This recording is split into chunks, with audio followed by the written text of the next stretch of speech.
Welcome. Let's try this all over again. I'm still getting used to this platform, and unfortunately, it's not perfectly user friendly. What I'd love to do is get a link to this live video before it goes live. And on this streaming app that I'm using, it literally just you click a button and you're live, which is a little difficult because I want to post this on Twitter right now as I get started. And I'm still kind of getting used to doing this all by myself. All right, but I promise you I'm going to get the hang of it, keep trying to invest. I also wanted to share one of my screens in this video, which I couldn't quite figure out. Anyway, before we get started, welcome. Please like, subscribe to my channel, and that way you guys can put the notifications on. That way you guys can figure out when I'm live right away. All right, so I'm gonna post the link on Twitter right now, and hopefully maybe we could get somebody live, maybe get someone chatting. That would be awesome. So today, what's going on with crypto right now? I don't think too much of anything. I scrolled through Twitter a little bit. I scrolled through my chats. Everything's still kind of dead. It's not terribly busy. The chains are getting a little bit of volume, a little bit of transaction, people making some thing. I think mostly people are still kind of scared about the overall economy and all that.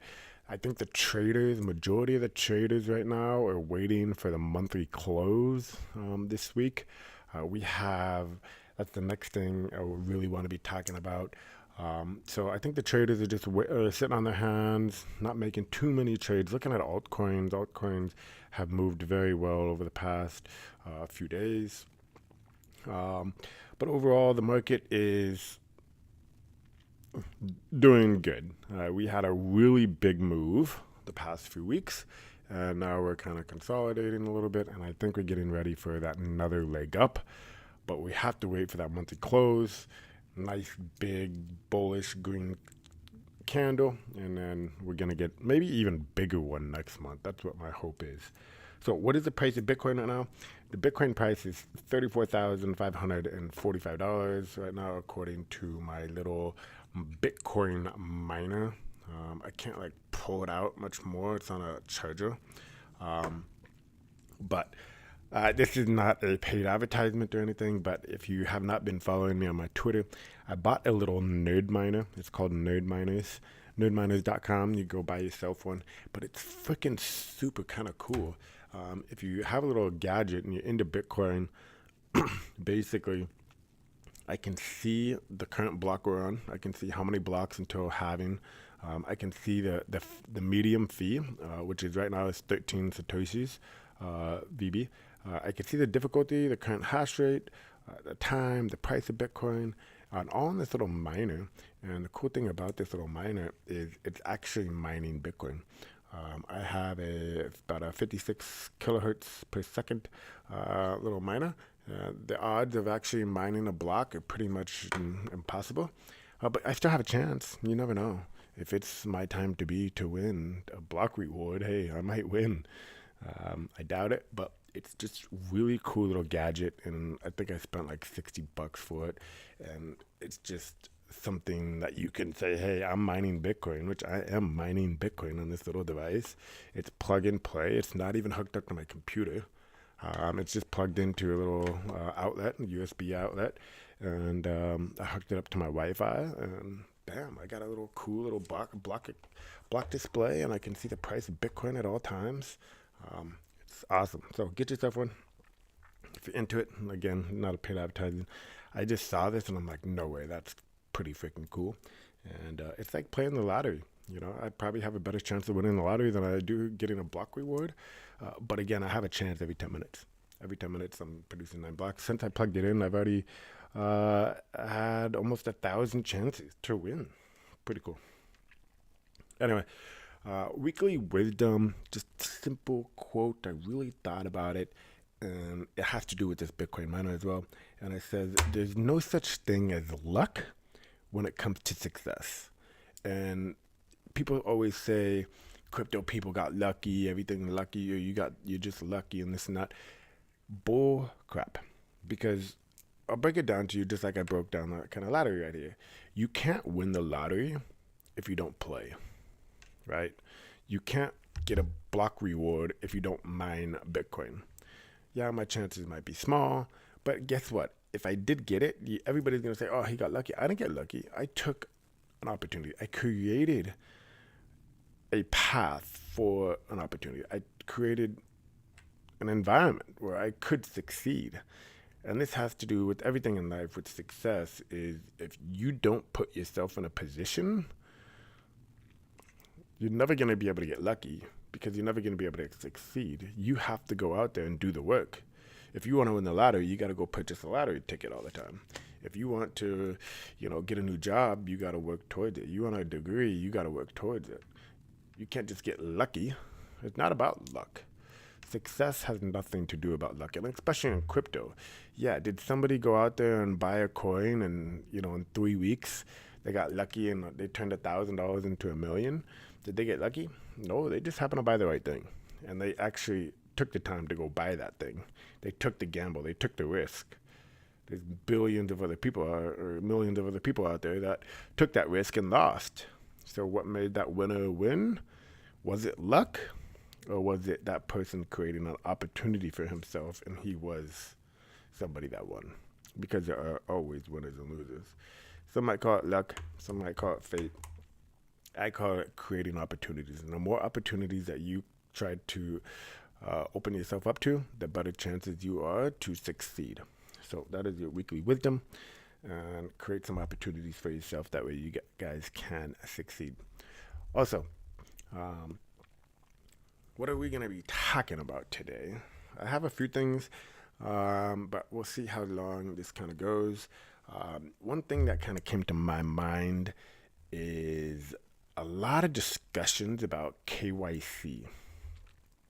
And I recently just started experimenting with a digital residency from a little country around the Philippines. And it really opened my mind was one of the big arguments to KYC is there's billions of people without a bank account. And that is absolutely true. We have billions of people today without a bank account. And why is that? It's difficult to get that banking in the hands of those people. Also, it's because of borders and illegal immigrations, and they just can't have a bank account due to laws and all that crap. Which we have a worldwide decentralized financial system now, so the border issues and the political issues with that will clear itself up eventually after probably World War III and the aliens come and the humans unite as one or something. The political issues will be fixed with time. Technology issues are here today, and that will pave the way for the political issues to get corrected. And the technology issues are, again, how do you go to a village in Africa and document everybody and make sure, and then create a banking system with paper, it's just the logistics were not quite there. However, today we have smartphones, right? And yes, this is kind of against, a lot of the cryptos and stuff. But what I see the future is, regardless if you like it, regardless if we don't, regardless if we're for it, this is what I think that the governments will push upon the people. And we have more smartphones today than we do people in the banking industry, than we actually have people with working toilets and sanitary systems and all that. Smartphones are everywhere. And with a smartphone, you can grab that smartphone and you can scan your facial biometrics. And you can get an ID with your facial biometrics. And now you could be put into this international, worldwide identification system where your identity is attached to a physical, token or some sort of device. It's no longer paper. It's no longer in a county registry. It's no longer in a government or one. It's now in a worldwide type of blockchain or database or something where every country can import their citizens into, where we can have one worldwide identification system.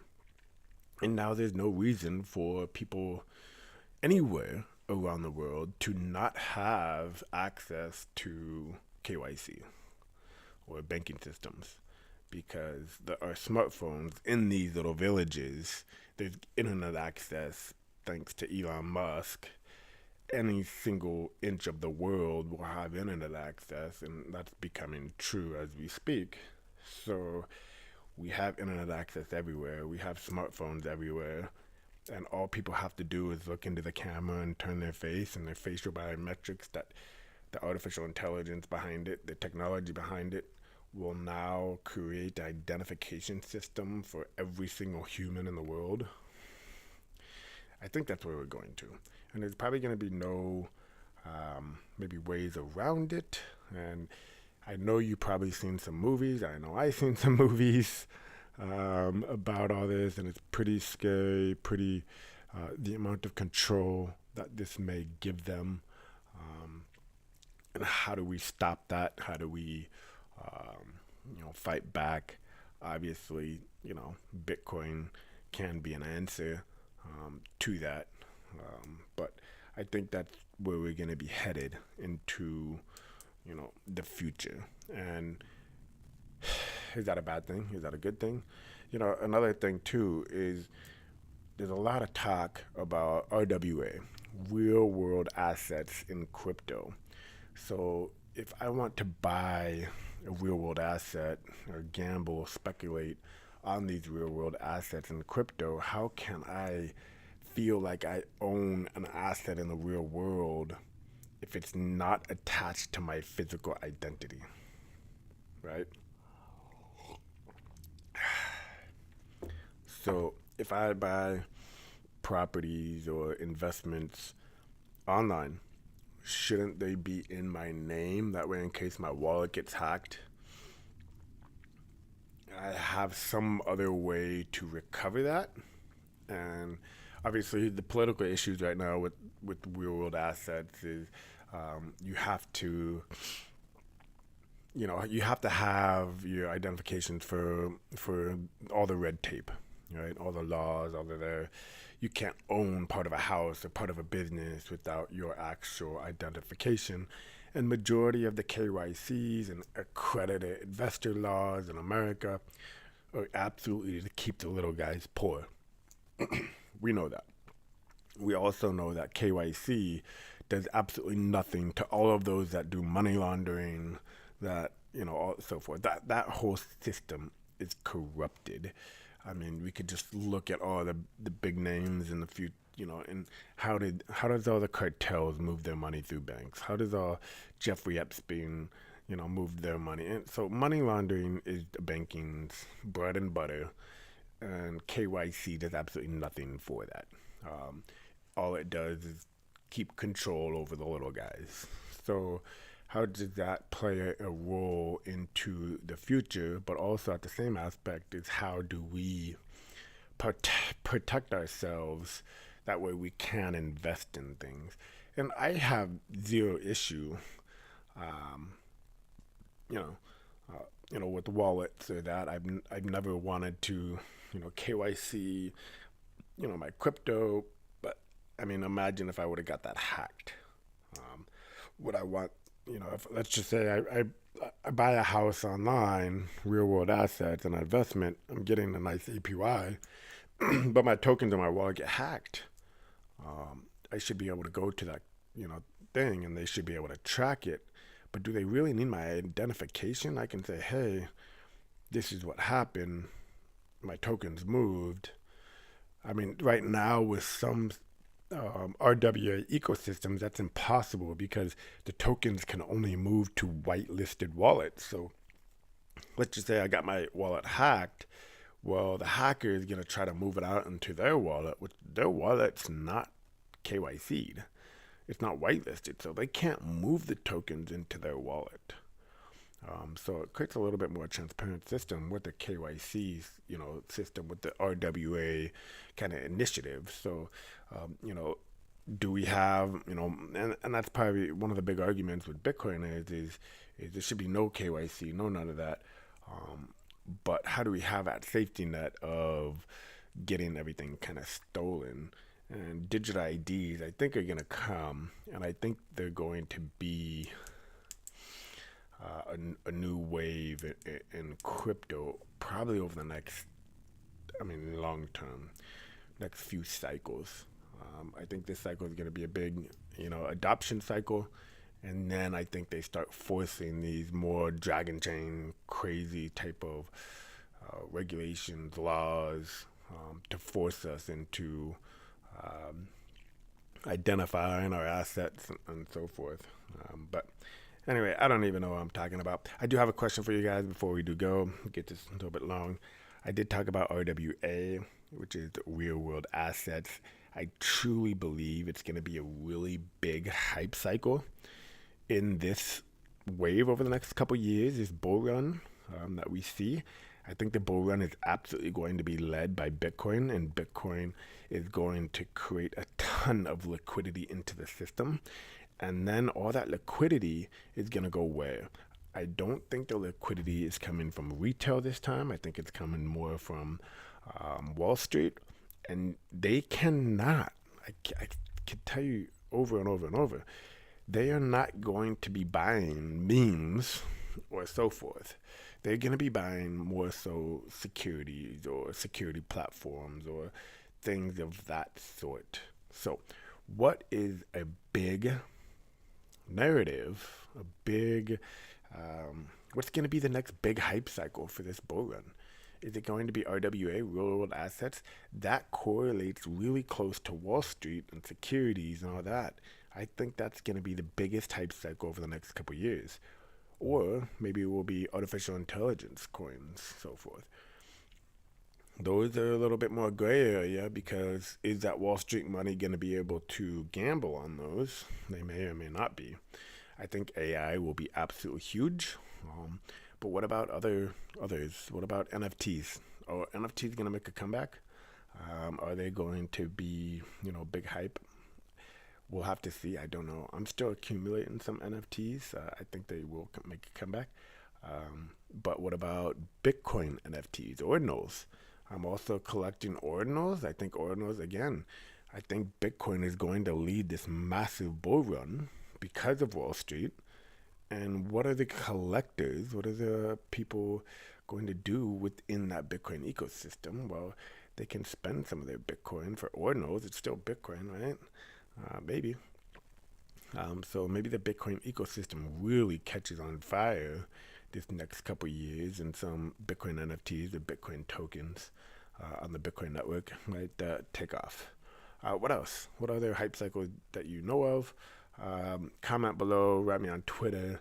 I'm still trying to accumulate some things. I hope you guys are too. I truly believe we're at the beginning stages of a bull run.